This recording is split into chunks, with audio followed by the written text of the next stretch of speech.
Në Shqipëri po qarkullon një viroz që po prek në mas të gjitha moshat. Të pakta janë rastet ku kërkohet aplikimi antibiotikëve, por mjekët këshillojnë të bëhet kujdes dhe të shmangen edhe korrentet ajrore, pasi mund të ketë probleme pulmonare. Kjo është një viroz, një viroz që po ka formë gastrointestinale, me bark, me të vjella, me dhimbje barku, ndryshon nga klinikat e virozave të tjera.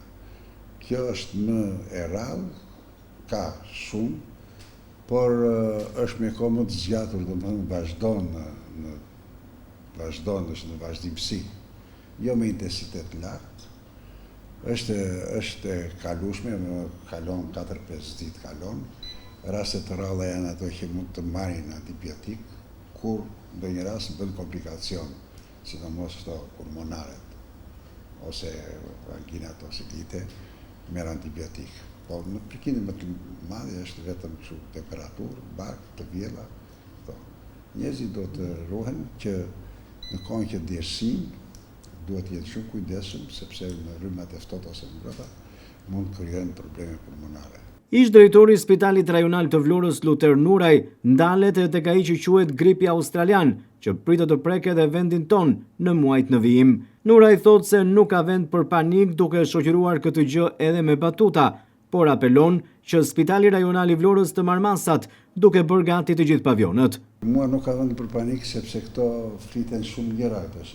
Thonë që do vijë dhe lufte tret botërore. Thonë që do vijë kjo, do vijë ajo, kështu që tash janë bërë të pabesueshme edhe të besueshmet. Kështu që masa do të marrë, si drejtori që më the, çfarë do të marrë? Do të jenë pavionet të gatshme, do të jetë ndihmat të gatshme, do të jetë rezervat mjekësore të gatshme, do të jetë personali i gatshëm, sepse varet në çfarë vjen në formë fuse me shumicë apo vjen kështu ngadal. Pra masa do të marrë që të jenë në gatishmëri. Pastaj sa vjen apo zvin është tjetër. Po nëse kjo prapet në Australi apo prapet në një vend tjetër, vjen dhe këtu pa diskutim. Ish drejtori i Spitalit Rajonal të Vlorës, mjeku Luter Nuraj, thotë se pritet që në këto kohë vendi ynë, por edhe Vlora të preken nga infeksione të ndryshme dhe viruse, dhe për këtë gjë ka shumë shkaqe.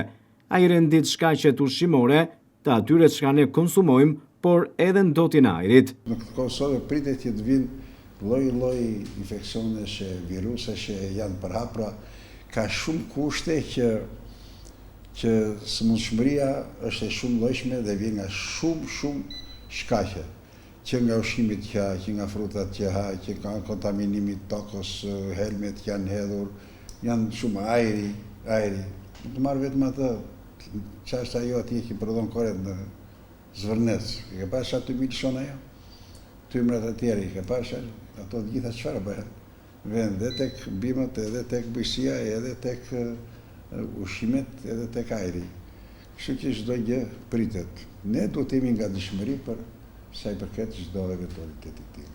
Por ai ka kapacitetet Spitali Rajonal i Vlorës për të përballuar situata të rënda epidemike. Ish drejtori i Spitalit Luter Nuraj ndalet tek reforma që është ndërmarrë edhe në Godina, kur e parti infektivit është zhvendosur bashkë me patologjin, ndërsa aktualisht tek ish reparti infektivit është vendosur pediatria. Ja ndryshuar, për shembull infektivi ishte poshtë rrugës. Këta e morën e kanë kaluar, kanë bërë infektiv patologji bashkë, marrën pediatrinë ndaj, kanë bërë ndryshime të asaj natyre që ato spitalet jashtë që ishin të vjetrat nuk e di se çfarë kanë bërë. Ishte mendimi që ato të beshin dhe pavione dhe lidheshin me spitalin tjetër. Më vonë nuk e di se edhe nuk e kanë frekuentuar shumë e vërtet as spitalin. Nuraj e mbyll intervistën e tij për televizionin 6+ nga Vlora me një këshill për mjekët e Spitalit Rajonal të Vlorës, kryesisht për ata të rinj. Edhe ata nuk na kanë qeft. Do themi parantesë, ta dëgjojnë dhe ata. Shkon një smur me dokumentat e mia dhe ishin doktoresh atje, nuk e di. Po të më gjoj t'i vitur. E meri het ato dokumentas, mereu me letar bakalli. Mendo, kur kemi qenë e tri, ke vinë doktorat e vjetër atje, ne i respektonim maksimalisht. Dësa flasim me shumë në besim. Po mos të harrojnë se po të vimi ne, kemi qik më të vjetër, që e njohem gjerat mirë, dhe na vinë çdo ditë këtu dhe me gafat të tyre, ta dëgjojnë mirë. atëherë merrim me vesh mirë ne. Dalim aty te televizori juaj edhe i themi të gjitha se çfarë bëhet.